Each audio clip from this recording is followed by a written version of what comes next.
Netizen, kembali lagi di program The Megans lagi nih ya, bersama kami di The Meg TV, Magnificently Inspiring. Kali ini bareng gue Fikram dan gue siapa, bro? Adis. Oke, lo. Gue Adis, kebetulan kita host magang di sini. Oke, gue juga host baru ya, jadi salam kenal malu semua nih ya. Di episode kali ini kita, gue boleh gak sih lepas masker?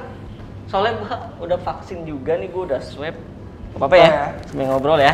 Oke. Episode kali ini kita tuh kedatangan tamu yang benar-benar dia itu sibuk berkecimpung di dunia kopi dan dia juga pemilik roastery. Mau tau gak siapa dia? Mau tau gak? Sambut aja ya dulu ya. Aziz. Halo, selamat pagi. Selamat pagi nih Bang Aziz. Bang Aziz, apa kabar nih? Sehat? Alhamdulillah.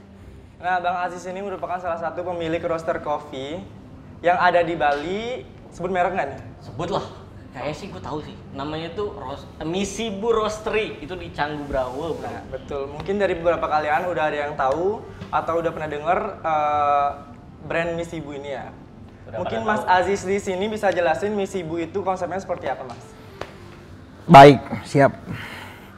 Oke, selamat pagi dulu. Selamat pagi. Halo, selamat pagi. Jadi Misibu itu awalnya restoran sih.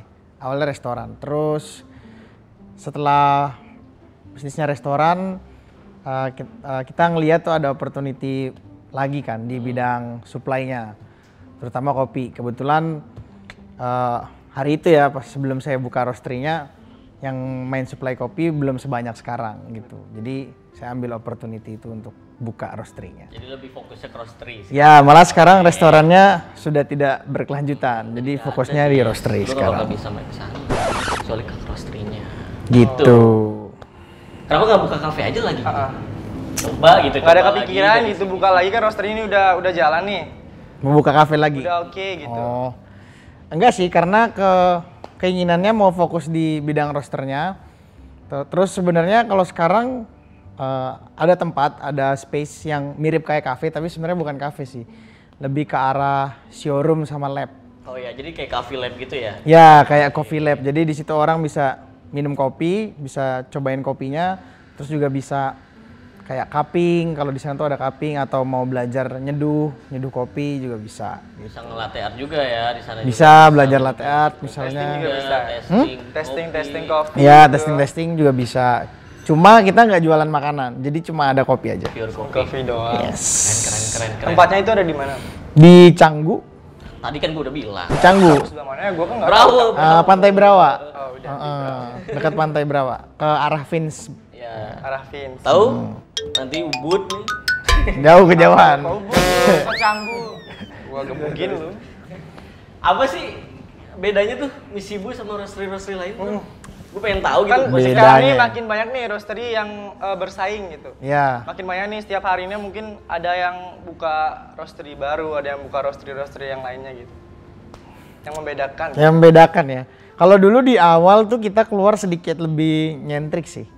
Nyentriknya tuh dalam artian contohnya desain gitu. Jadi Misibu tuh terkenal desainnya agak sedikit warna-warni, terus kayak gonjreng gitu ya. Gonjreng gitu. Pernah lihat sih ya, kayak ada macan-macannya. Ya betul. Gitu. Jadi ilustrasi. Benar ada macannya dia di depan. Oh iya, gue pernah lihat. Ada gambarnya gitu. Lucy. Terus kita pakai packaging tuh yang bentuknya kaleng. Ya, kebetulan waktu itu belum ada yang pakai kan, yang bentuknya bulat ya, kaleng bulat belum ada yang pakai. Jadi something new juga gitu. Kayaknya emang baru-baru Misibu aja yang pakai kaleng ya. Pertama tuh ya kayaknya. Kan ya benar, pertama. Biasanya yang gue tahu itu untuk single origin dari roastery lain itu kan di bag aja kan gitu ya. Betul. Ya, betul. Terus pertama juga kayak itu. Unik gitu ya. Ya, unik lah. Gitu. Jadi memang pada saat itu saya juga kan ini ya, mencontoh gitu kan. Dari ada roastery di luar negeri. Mereka pakai kaleng juga bulat gitu. Terus waktu di Indonesia kan belum ada yang pakai kan kalengnya. Iya. Jadinya terinspirasinya dari situlah. Apa tuh namanya? Boleh tahu ya? Oh boleh. Namanya saya jadi lupa kan nomor Kan string. biar Netizen juga tahu sharing nih. Ini Proud Mary. Rosemary. Ya. Proud Mary. Oh, Proud Mary. Asik. Gitu. Dari Australia kalau nggak salah. Oke, oh dia fokusnya di Australia ya. Lanjut ya. Di sana tuh walaupun si Misibu ini fokus di roastery, ada gak sih pelatihan barista gitu? Kayak orang mau jadi barista baru nih awal nih atau apa-apa? Untuk sekarang sih belum ya kalau untuk pelatihan barista karena kita masih jatuhnya kan masih baby company juga di bidang roaster. Jadi masih fokusnya memang di roasternya. Terus kalau untuk training atau pelatihan itu kita ada cuma masih untuk customer yang menggunakan coffee beans-nya Misibu aja. Gitu. Karena kalau untuk pelatihan yang terbuka terus ada orang bayar kelas gitu kan kita butuh kayak sertifikat ya kan atau untuk menjadi sebuah asesor atau apa gitu kan. Nah, kita memang belum ada. Jadi cuma sekedar training dan pelatihan untuk customer yang memang membutuhkan aja sih. Kalau boleh tahu Misibu itu udah berdiri berapa lama sih, Bang? Kalau brandnya sendiri itu udah jalan 4 tahun tapi dulu kan restoran awalnya. Sekarang kan roastery kan jadi sekitar 1 tahun 9 bulan. Roastery-nya sendiri? Roastery-nya aja. Emang dari awal konsep roastery-nya itu emang dari packaging yang dibuat unik kayak gitu ya? Ya, betul. Karena itu sih tujuannya di awal pengen kasih warna baru ke industri roastery. Kayak dari segi packaging, dari segi desain, kita pengen lebih sedikit beda lah. Iya beda lah, berwarna gitu. Jadi gini nih Bang Aziz, gue kan di sini kebetulan baru nih jadi host nih. Siap. Baru. Terus gue juga gue sebenarnya barista. Lu barista apa baburista nih? Jadi gue baperista kali, baperista dia. Baperista, oke. Aja roasting. Biasanya sih harus dipahami itu apa dulu sih? Minimal gitu loh untuk awam. Untuk orang-orang awam gitu. Untuk orang-orang awam ya. Kalau pengen belajar roasting, yang jelas harus menguasai. Sebelum roasting kan kita ada yang paling depan kan, knowledge tentang barista misalnya. Itu juga satu harus dikuasain dulu. Karena di knowledge depan itulah pada saat kita jadi barista, kita dapat dasar apa ya? Dasar logika untuk roasting. Jadi kayak kalau kalian bisa nyeduh manual brew, ya bisa kalibrasi espresso gitu, dan hal-hal lainnya yang ada di ruang lingkup barista pasti nanti akan lebih mudah kalau mau belajar nge-roasting. Terus nanti kalau itu udah tahu, karena kalian barista terus kalian udah tahu, mungkin pelajari proses dulu. Kalau aku sih senangnya waktu itu kebetulan belajar roasting dari proses kopi dulu. Proses kopi itu maksudnya lebih ke terjun ke visit kebun apa gimana tuh? Nggak mesti visit kebun sih. Jadi kan proses kopi itu kan dilakuin sama petani setelah panen kan. Oh iya, oke. Nah, itu yang mungkin kalian bisa kulik dulu. Jadi kalian tahu lebih dalam dari setiap proses kopi itu apa sih perbedaannya gitu. Nah, di situ tuh juga bisa jadi patokan awal untuk roasting sih. Ya, yang kayak contohnya kayak full wash. Ya kayak full wash, natural, honey. Kalau kalian suka lihat di packaging kopi kan suka ada ditulis tuh. Bener. Misalnya Bali natural gitu. Nah, itu kan proses. Keren banget. Tetap sih. Kalau single origin itu kan biasanya dipakai lebih ke manual brew ya Bang. Nah, itu kan setahu aku itu manual brew tuh lebih tricky. Lebih tricky. Ada teknik pembuatannya tersendiri itu. Karena dulu juga aku pernah coba manual brew dan itu fail. Bisa gak lu? Ya, pura-pura aja bisa gua. Terus itu emang sesulit itu ya untuk ngolah single manual origin itu jadi manual brew yang bener-bener enak gitu. Kadang ada beberapa kesalahan yang dibuat barista, kadang dia burn dari caranya dia nuang itu ada kesalahan yang kayak gitu. Mungkin bitter gitu lah, nggak keluar yang dari tasting note-nya itu yang nggak ada di sana gitu lah. Siap. Sebenarnya kalau dibilang susah sih ya susah-susah gampang ya. Cuma kalau manual brew itu lebih ke keterbiasaan sih, karena kan bergantung banget sama orangnya kan, sama manusianya. Jadi kan manusianya yang nuang, yang bisa menentukan tuh rasa dan flavornya akan muncul nggak ketika mereka bikin manual brewnya gitu. Ya berarti lebih ke kebiasaan. Yes. Lebih ke habit. Bisa karena terbiasa. Bisa karena terbiasa. Contohnya gini sih, kalau misalnya kayak main gitar nih mau jago, otomatis kan harus main setiap hari kan. Nah, karena kan itu muscle memory kan, memori otak kita nginget kan. Sama manual brew juga gitu, pada saat kita pouring itu kan memori otak kita mengingat kan. Nah jadi kalau sudah terbiasa nanti pasti dapat sendiri feel-nya. Gue mau nanya lagi nih sebenarnya, cuman agak sedikit sensitif sih. Siap. Biasanya untuk bikin roaster itu perlu budget berapa sih? Kira-kira perlu ya, budget berapa? Gambaran kasarnya lah ya. Siap. Kayak dari, gue pengen bangun banget coffee shop dah, apalah itu pengen gue. Bangun dari tidur dulu. Jangan. Gak apa-apa kan, mimpi dulu. Iya, benar. Semua harus dimulai dari mimpi. Jatuh.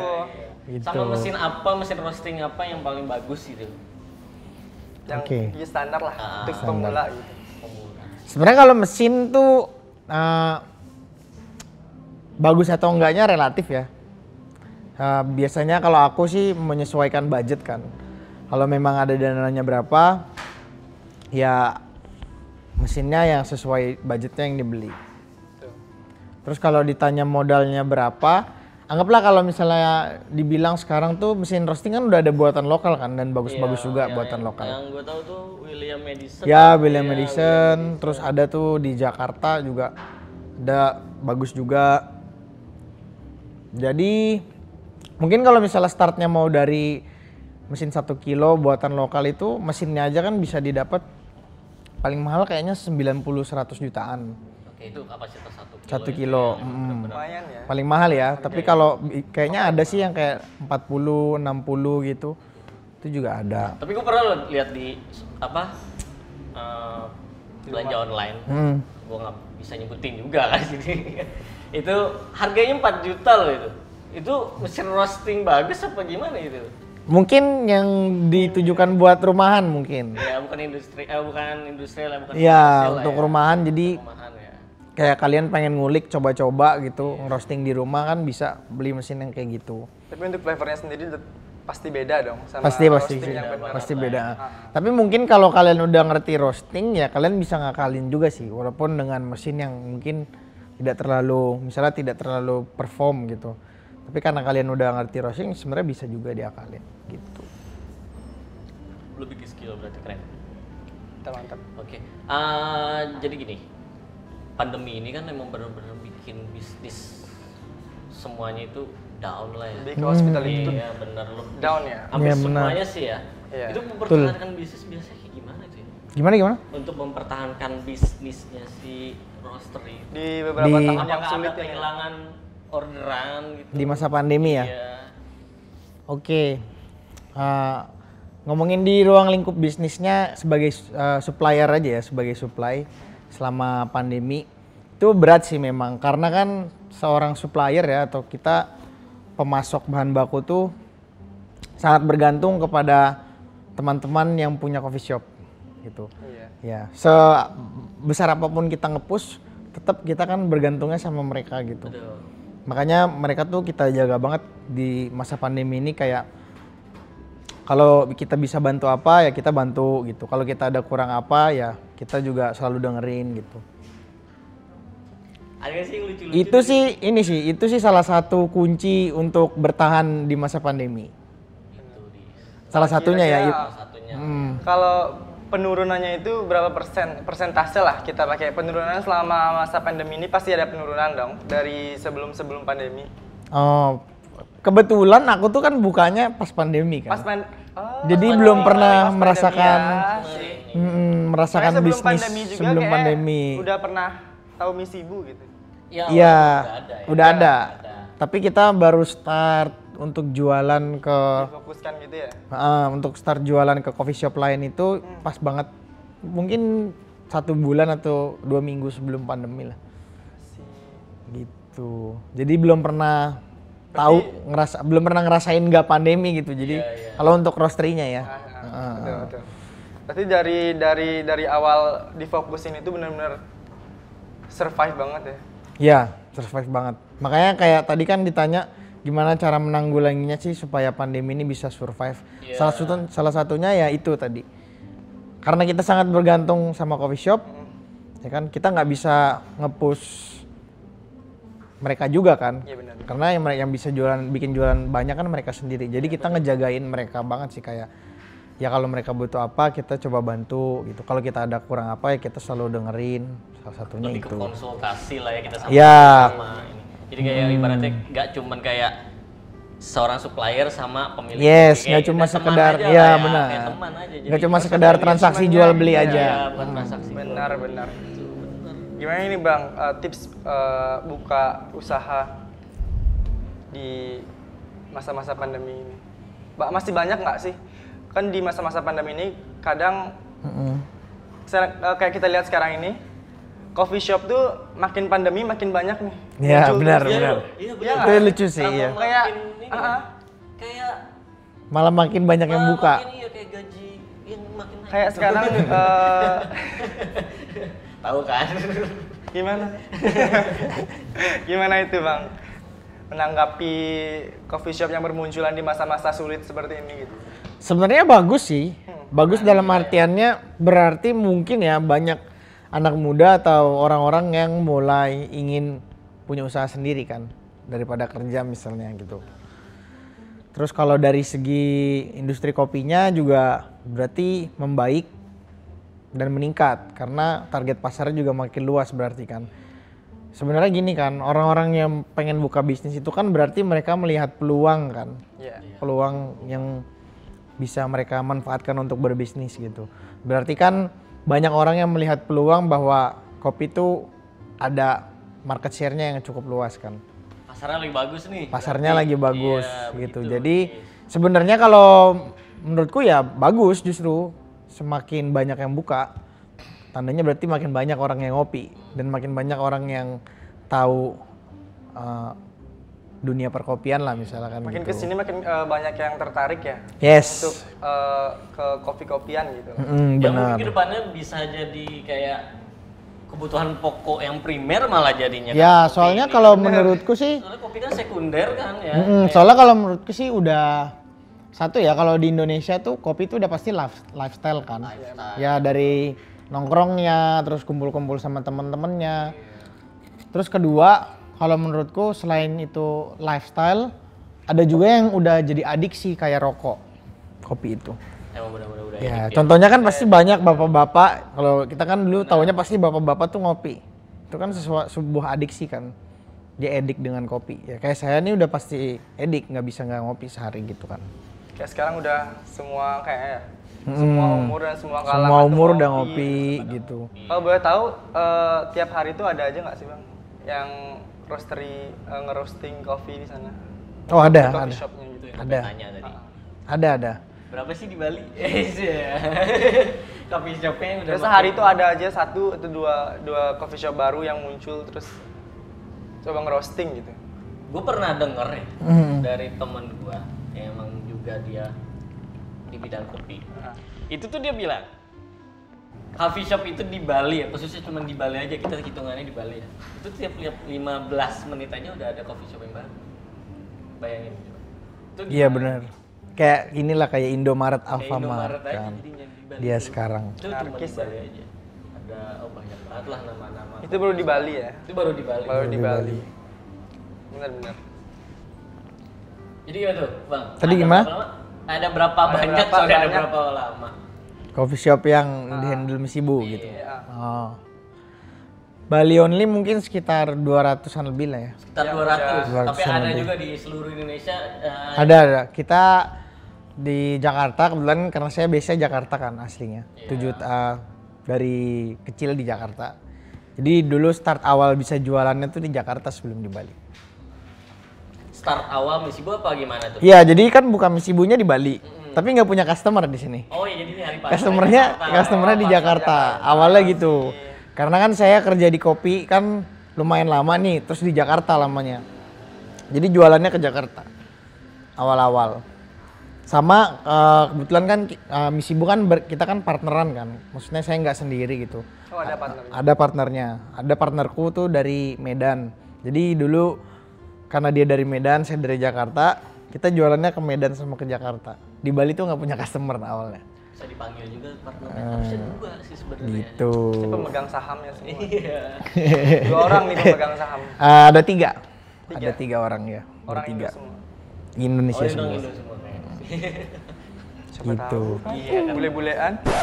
Kita harus bangkit dengan Bangkit usaha dengan- orang Indonesia asli. Asli gila.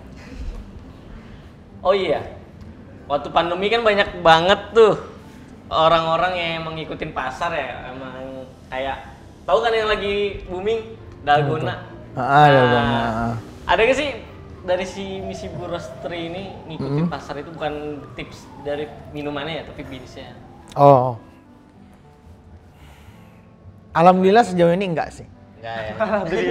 Alhamdulillah sejauh ini enggak. Oke. Alhamdulillah sejauh ini kita tidak mengikuti pasar. Kebetulan malah kita yang sempat buat pasarnya. Oke. Apa itu, Bang?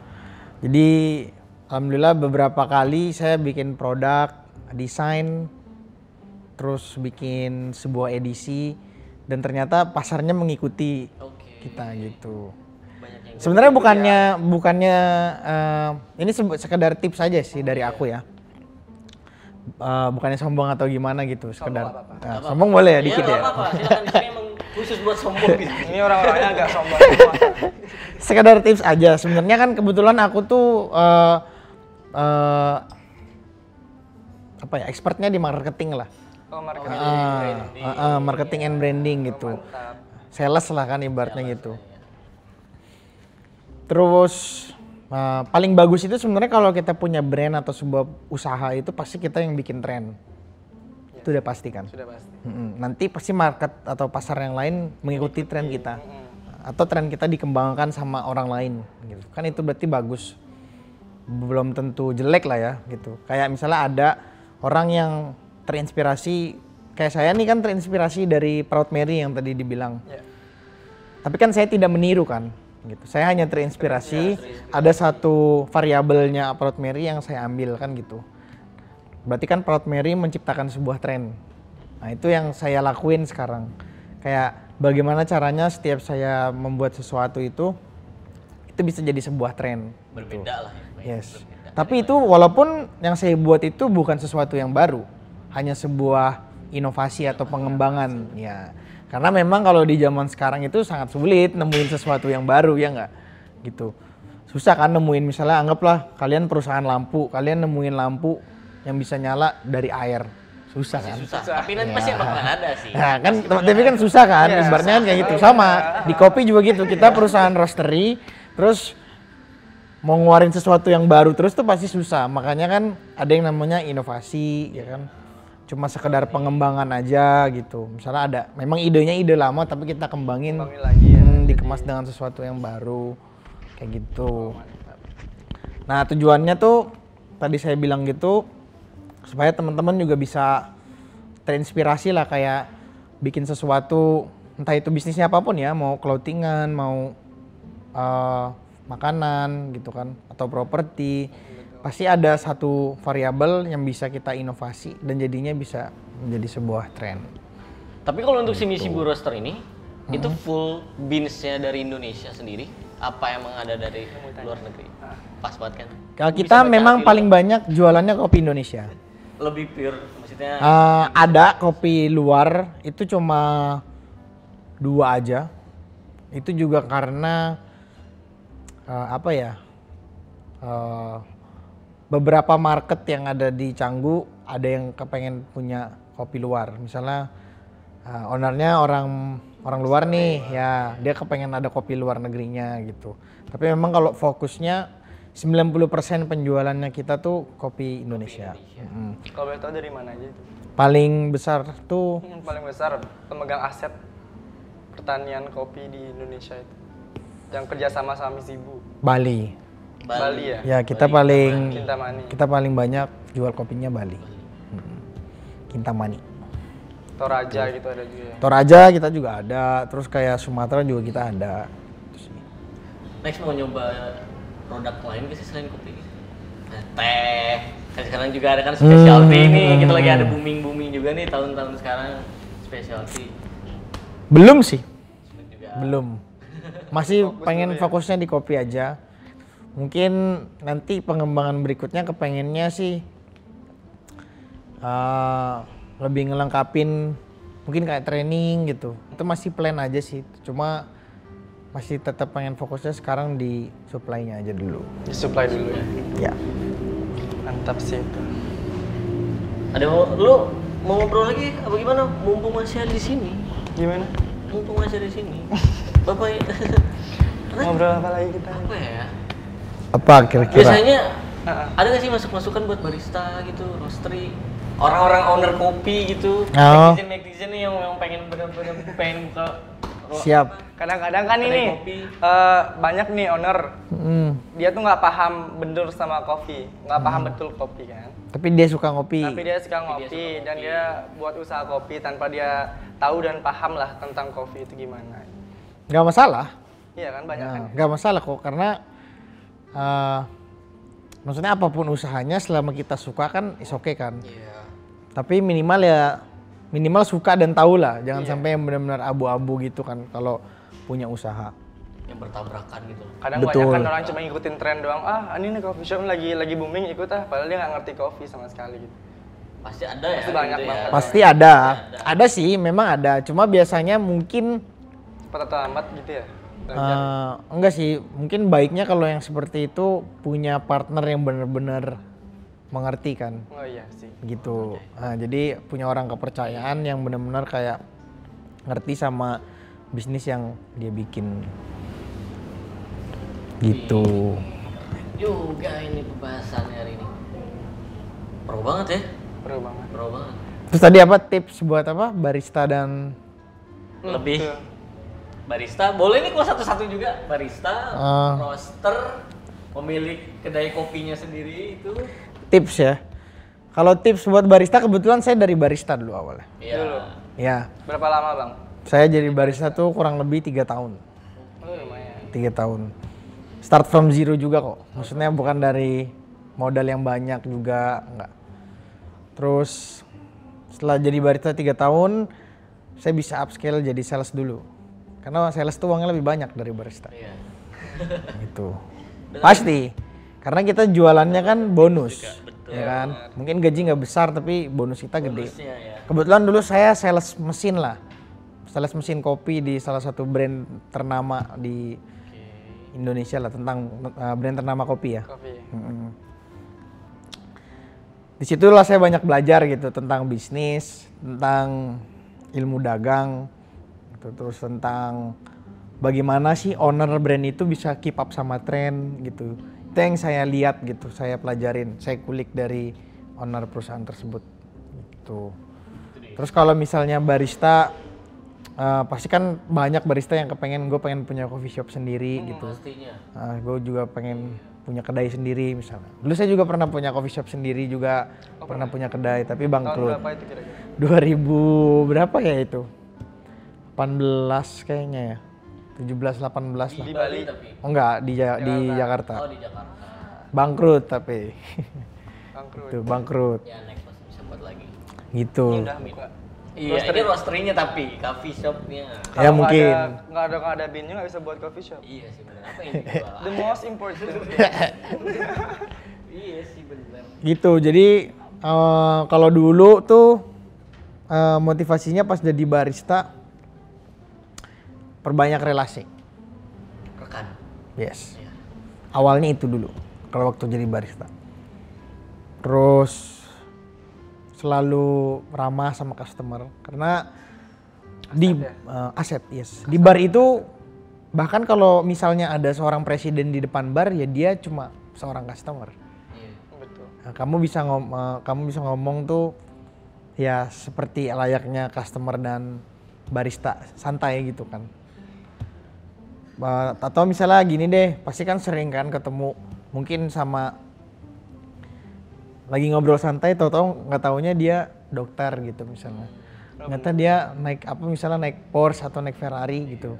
Tapi karena dia ngobrol sama barista kan jadi lebih Iya, santai. jadi santai. Kalau kalian kenal sama mereka kan bisa menjadi sebuah aset.